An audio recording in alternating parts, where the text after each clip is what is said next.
우리가 사복음서, 마가복음서를 보게 되면 16장밖에 되지 않는 짧은 복음서입니다.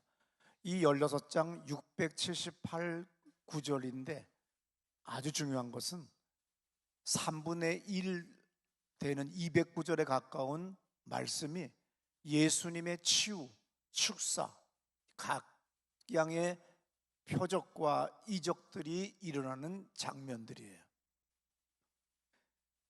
아주 중요합니다. 1장부터가 회당에서 귀신을 추방하는 장면으로 시작되죠. 4장 39절에 보게 되면 예수님은 그 귀신을 꾸짖어서 고치는 장면이 나옵니다. 예수께서 가까이 서서 열병을 꾸짖으신데 병이 떠나고 여자가 곧 일어나 그들에게 수종을 든다 그랬어요. 무당과 그리고 다른 타 종교와 기독교의 차이는, 우리 믿는 사람들은 어떤 문제와 어떤 어두운 세력, 귀신을 우리가 만나게 되거나 경험하게 될 때 귀신을 달래거나 귀신에게 고사를 지내서 귀신을 설득하는 게 아니라 자녀된 권세라고 그랬어요. 요한복음 1장 12절에 그 이를 믿는 자에게 자녀된 권세를 주셨으니 그랬습니다.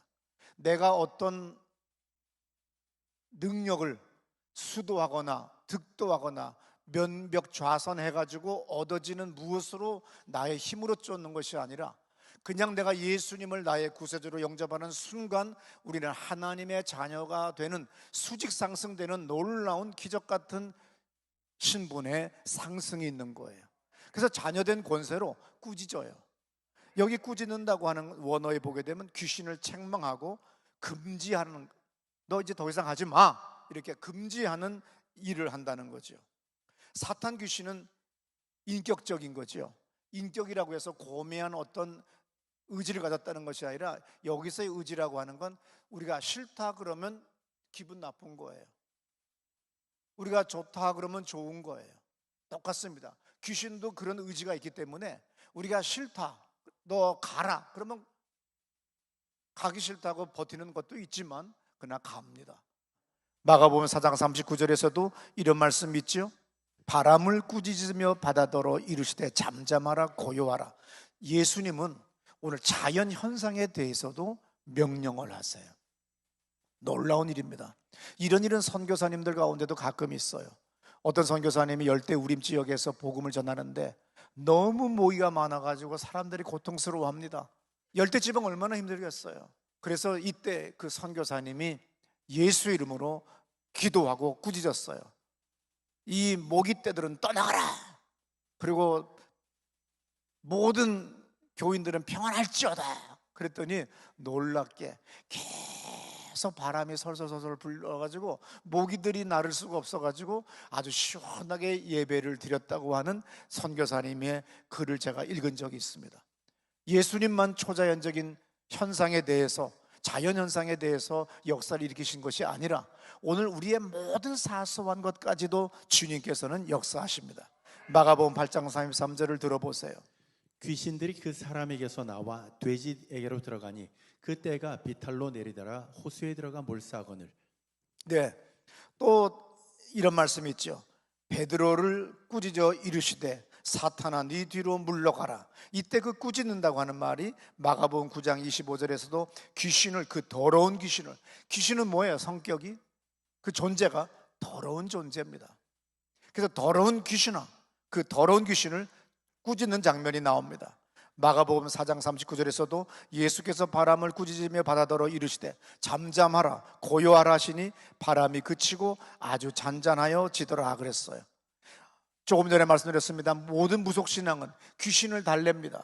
그리고 귀신에게 고사를 지냅니다. 술잔을 올리고 돈을 갖다가 올립니다. 그러나 예수를 믿는 우리는 모든 것들에 대하여 꾸짖고 명령할 수 있는 자녀된 권세를 부여받았기 때문에 나의 신분을 늘 말씀을 읽는 가운데 확인하셔야 되고 재확인하셔야 되며 여러분의 삶의 자리에서 실천하셔야 돼요. 왜 인생이 계속 그렇게 어렵습니까? 왜 똑같습니까? 그럼 분명히 바꿔야 돼요. 그런데 사람들은 바꾸질 않아요. 기도도 안 해요. 그냥 주일만 교회 와서 뭐가 되나? 목사님의 기도만 바꾸면 되나? 하지만 이건 미신적인 사고예요.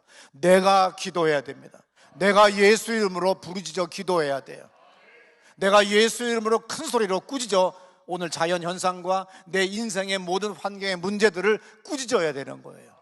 이때 역사가 바뀝니다. 내 남편 승진 안 되거든. 내 남편아 승진 될지어다, 형통할지어다, 잘 될지어다. 예수의 이름으로. 왜? 성경에 기록되어 있기 때문입니다. 마가복음 1장 16절에서 더러운 귀신이라고 거기 기록되어 있어요. 반대로 하나님부터 오는 건 뭐지요? 귀신이 더러우면 하나님부터 오는 거는 성결이에요. 야고보 3장 17절 말씀 들어보세요. 오직 위로부터 난 지혜는 첫째 성결하고 다음에 화평하고 관용하고 양순하며 긍휼과 선한 열매가 가득하고 편견과 거짓이 없나니. 위로부터 난 지혜는 성결해요. 다음에는 화평해요. 그 다음에는 관용해져요. 그러면서 양순해져요. 그러면서 긍휼한 마음을 갖고 선한 열매를 가득하게 나타냅니다.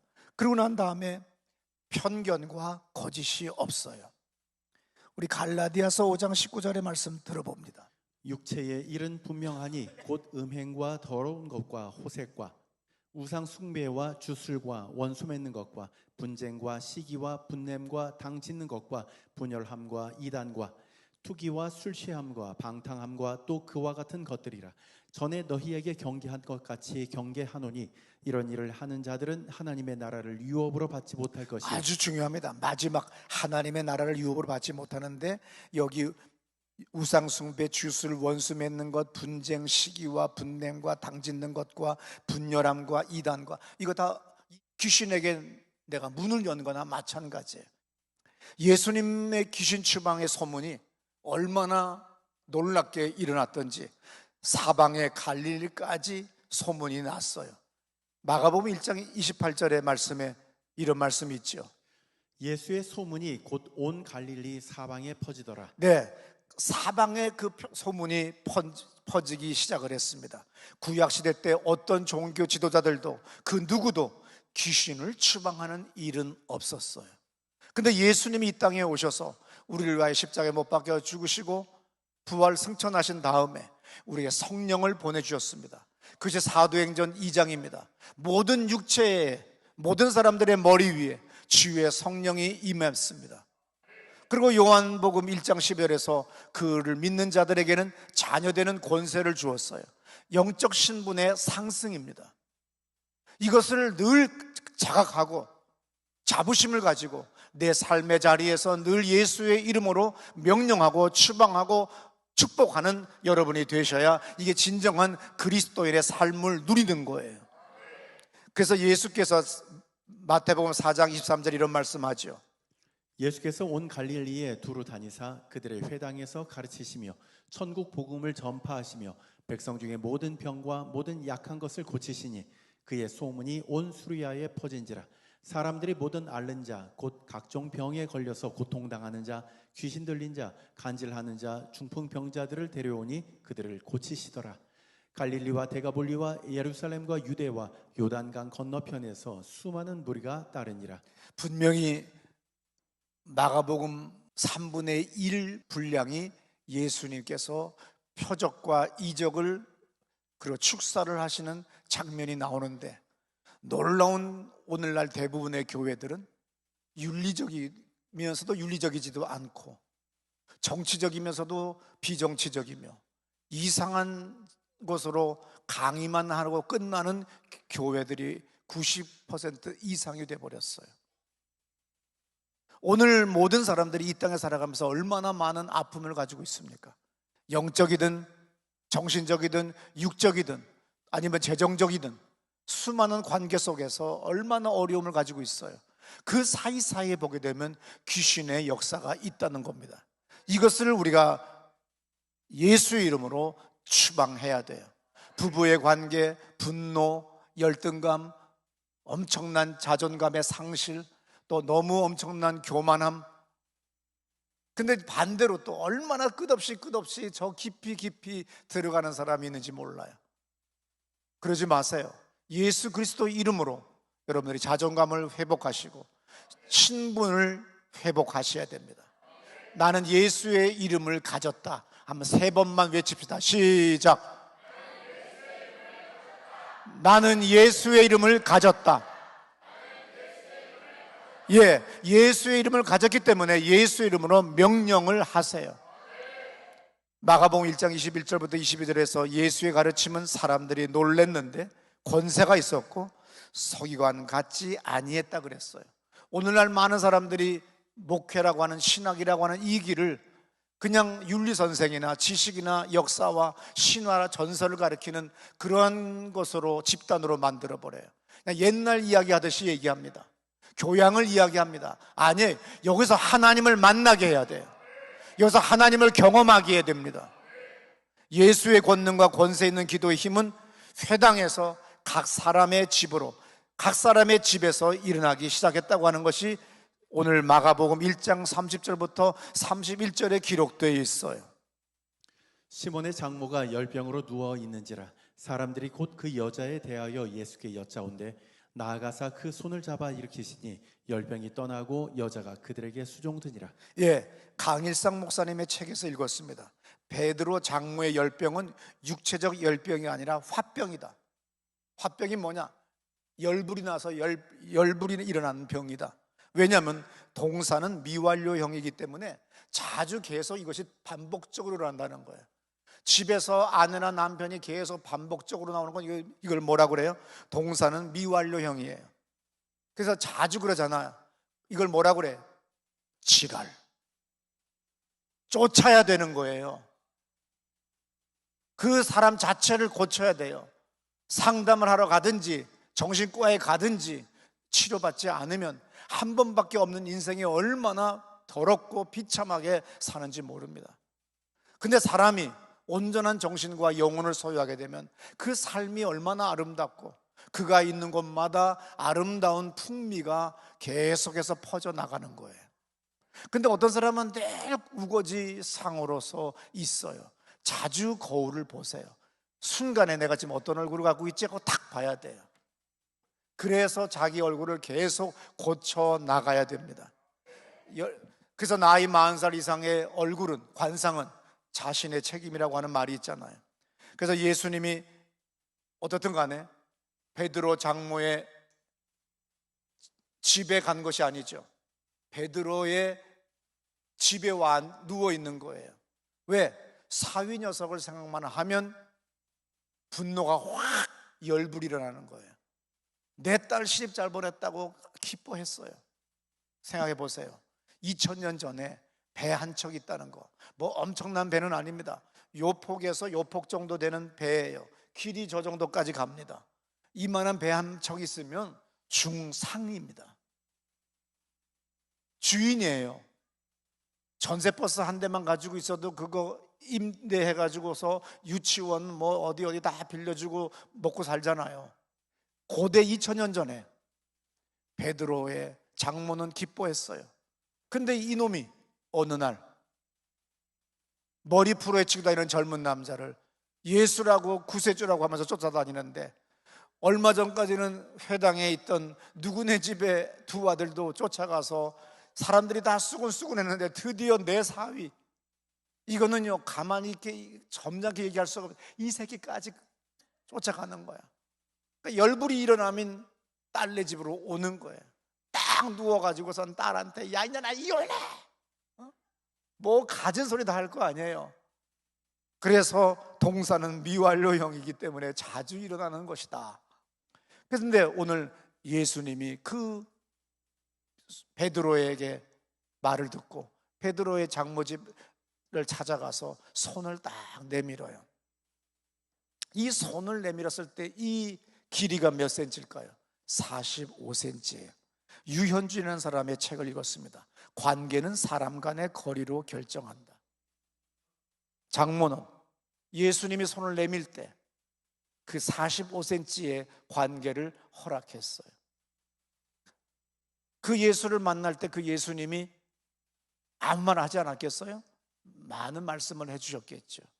그에게 나오는 영적인 힘, 그에게서 나오는 많은 하나님의 말씀, 이것들이 그냥 봄날에 눈 녹듯이, 안개 사라지듯이 다 녹아 없어져 버려요. 그래서 성경에 마가복음 1장에서 왜 베드로의 장모의 열병이 고쳐졌다고 하는 이 기적이 왜 나왔느냐? 베드로의 장모가 열병이 났다고 하는 것은 딴 것이 아니라 화병이었다는 것이, 그냥 우리가 이런 피버, 이런 몸의 피지컬로 인한 열이 아니라 열불나는 정신신경적인 거라는 거예요. 그래서 예수를 통하여 위로를 받고 이제 사실을 확인했을 때 일어나서 예수님과 그를 따르는 모든 남자들을 수종 들었다.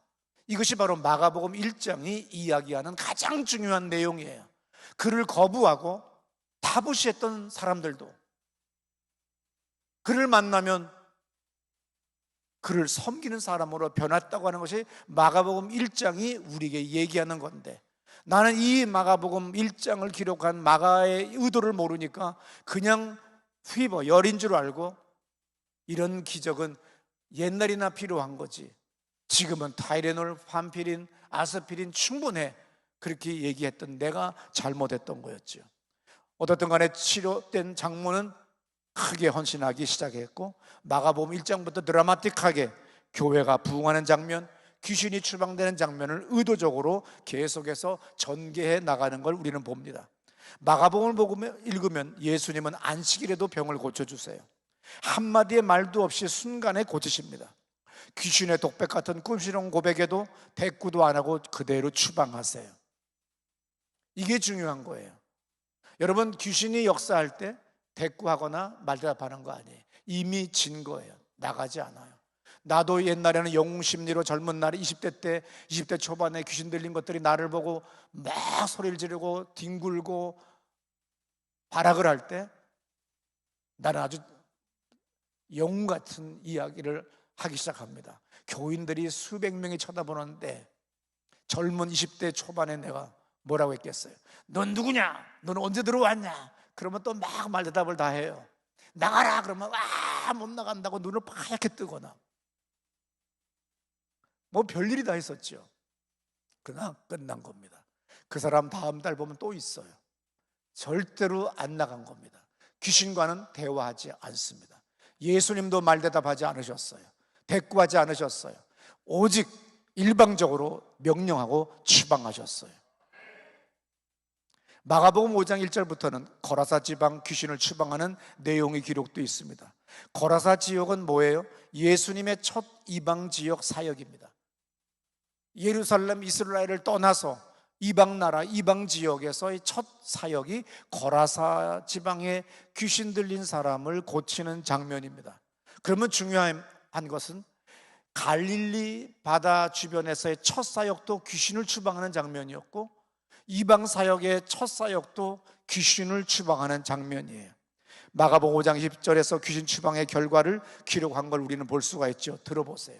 그가 가서 예수께서 자기에게 어떻게 큰 일 행하셨는지를 데가볼리에 전파하니 모든 사람이 놀랍게 여기더라.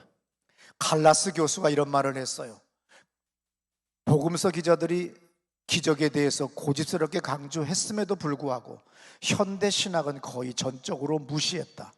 마가는 예수의 표적과 이적들을 그 시대 그 지방의 사람들도 인정했다고 기록했다. 이건 아주 중요하죠. 칼라스 교수의 이야기입니다. 마가복음 1장부터 그리고 3분의 1이나 마가복음 첫 복음서가 그렇게 얘기했건만, 오늘날 많은 대다수의 목회자들은 자기가 무력하고 무능한 건 생각하지 않고 오직 윤리적인 이야기만 하다 보니까 교회의 젊은 사람들이, 그리고 교회의 많은 사람들이 떠나기 시작하는 거예요.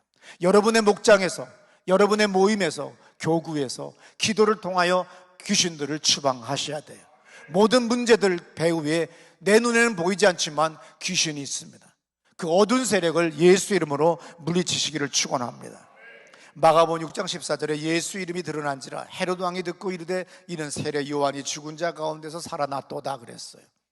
마가복음 6장 2절에도 예수님이 안식일 날 귀신을 쫓는 장면이 나옵니다. 마가복음에 기록된 많은 이적들은 크게 세 가지 그룹으로 나뉘어졌어요. 글래스웰 교수의 책에서 보게 되면 예수의 권세의 기독론적 묶음을 취급하는 권세 이적이 있다는 거예요. 권세 이적.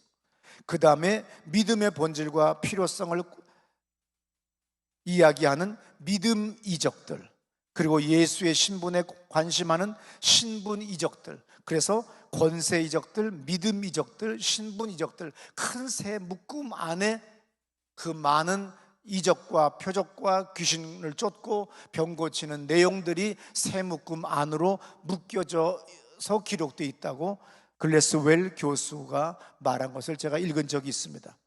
그러면서 이 세 가지가 교차 대구법적으로 기록되어 있어요. 그건 뭐냐면 권세, 믿음, 신분, 믿음, 권세예요. 맨 앞에 권세라고 하는 것이 있죠. 맨 뒤에 권세가 있죠. 그 다음에 두 번째는 믿음이 있죠. 끝에서 두 번째도 믿음이 있죠. 그리고 가운데 신분이 있어요. 예수님의 그 하나님의 신분, 우리의 자녀된 신분을 가지고 믿음으로 나갈 때 우리는 권세 있는 삶을 사는 것이라고. 그래서 권세, 믿음, 신분, 믿음, 권세. 어려울 것 없어요. 권세와 권세, 믿음과 믿음. 그럼 정 가운데 신분이 있다는 거예요. 요한복음도 교차 대구법으로 기록되어 있기 때문에 요한복음을 크게 보게 되면 마리아, 마리아, 마리아, 세 명의 마리아라는 이름의 여자가 나와요. 그리고 유월절 세 개의 3년에 걸친 유월절이 나와요. 그럼 정 가운데 나사로가 살아나는 부활의 상징인 그 나사로의 살아나는 장면이 나와요. 그래서 이것이 교차 대구법적으로 이것이 기록되어 있는 거죠. 오늘 에베소 6장 12절에서 이런 말씀이 있어요. 우리의 씨름은 혈과 육을 상대하는 것이 아니다. 혈과 육이 상징하는 게 뭐죠? 우리 사람이에요. 사람과의 싸움 아니다. 그 뒤에 귀신들이 그렇게 역사하는 거다. 이렇게 부부싸움도 우리가 늘 일정한 시간에 일정한 요일에 싸우는 거, 자식이 이상한 짓 하는 것도 보면 일정한 그 패턴이 있다는 걸 알 수가 있어요. 그래서 우리는 깨닫고 이날만큼은 내가 기도하고 내가 귀신을 쫓겠다 하고 나가면 이길 수 있는데, 이것들을 다 무시하고 나가니까 귀신에게 끌려다니는 인생밖에 될 수 없는 겁니다. 베드로전서 5장 8절에서 예수님이 이렇게 말씀하셨어요. 베드로 사도가 근신하라, 깨어라, 너희 대적 마귀가 우는 사자같이 두루다니며 삼킬 자를 찾나니 그랬어요. 누가복음 9장 1절에서 예수께서 중요합니다. 아주 중요합니다. 누가복음 9장 1절입니다. 12 제자를 불러 모사 모든 귀신을 제어하며 병을 고치는 능력과 권위를 주었다 그랬어요. 옛날 침구사는 이것이 중국의 침법, 중국 북방의 침법, 중국 남방의 침법, 저 만주의 치료법이 달라요. 침을 놓는 침구사나 한의사는 그 비방을 전수받기 위하여 이리저리 이 교수 저 교수 쫓아다녀요. 절대로 아무리 가르쳐주지 않아요. 왜? 그 스승은 독점합니다. 구약에서도 예언자에게, 선지자에게 그들에게만 능력과 예언이 독점적으로 있었어요. 그런데 놀라운 사실은 엘리야 엘리사의 그 능력이 전수되듯이, 임파테이션 되듯이, 전이 되듯이 드디어 예수님은 이 땅에 오셔서 자신만 독점적으로 그 능력을 실행하시다가 천국 가신 것이 아니라 너희들은 내 이름으로 손을 얹어 귀신을 쫓아라, 병든 사람을 고치라고 하는 아주 단순하게, 득도해야 될 이유가 없다, 비린 거 먹지 않고 결혼하지 않고 머리도 깎아야 되거나 아니면 머리를 기르거나 그런 거 다 필요 없다. 인간의 어떤 행위도 필요 없다. 내 이름으로 귀신을 쫓아라, 손을 얹어 귀신을 쫓아라. 병든 사람에게 손을 얹은 즉 병나음이 있을 거라고 하는 그 독점적인 주님의 권능이 아니라 우리 모두에게 명령하셨어요. 그러므로 여러분들의 목장에서 여자는 여자끼리, 남자는 남자끼리 손을 얹어, 서로 몸에 손을 얹어 찌르거나 누르거나 둘겨 패는 것이 아니라 그냥 손만 얹으세요. 내가 당신에게 손을 얹었다고 하는 걸 느끼도록만 해주라는 거예요. 그리고 예수 이름으로 귀신을 쫓거나 용서를 요구하거나 아니면 회개를 촉구하도록 우리가 가르쳐 준 다음에, 그리고 기도하면 여러분도 초자연적인 능력을 경험할 수 있는 걸 믿으시기 바랍니다. 누가복음 11장 10절에 이런 말씀이 있어요. 내가 만일 하나님의 손을 힘입어 귀신을 쫓아낸다면 하나님의 나라가 이미 너에게 임했다. 그러니까 하나님의 나라는 언제 오는 거냐? 내가 죽어서 천당 가는 것이 그때가 시작이 아니라 내가 오늘 이 땅에 지옥 같은 인생이잖아요. 각양의 귀신들이 내 삶의 자리에서 수많은 문제와 사건들을 일으키고 질병을 일으킬 때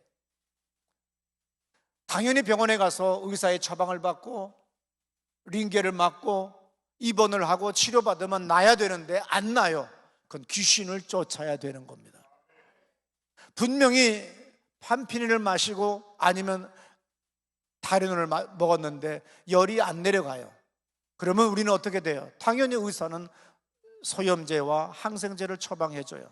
그럼에도 3일씩이나 안 되면 우린 처음부터 예수 이름으로 귀신을 쫓고 약을 드세요. 그러면 그 약효가 있는 겁니다. 밥을 먹을 때마다 저는 아주 단순한 기도를 해요. 그래서 전 세계에서 모든 목사들이 제가 기도하면 웃고, 그리고 항상 저에게 대표 기도를 식사 때 해달라고 그래요.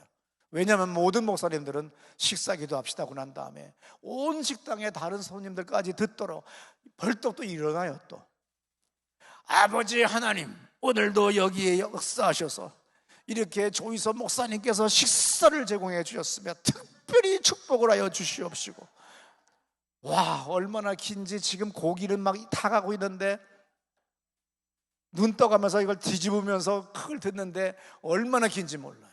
저는 아주 쉬워요.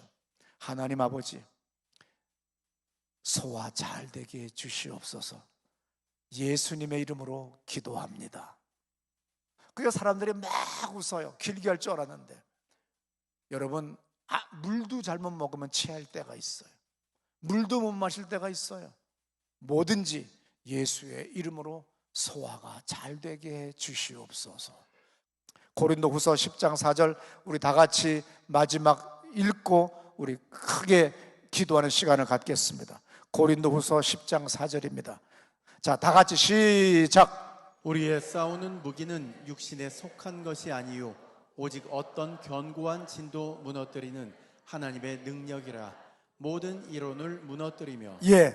우리의 싸우는 무기는 육신에 속한 것 아니에요. 칼과 창이나 도끼나 햄머나 망치가 아니라 오직 어떠한 견고한 진도 무너뜨리는 하나님의 능력입니다. 이 하나님의 능력은 모든 이론을 부셔버려요.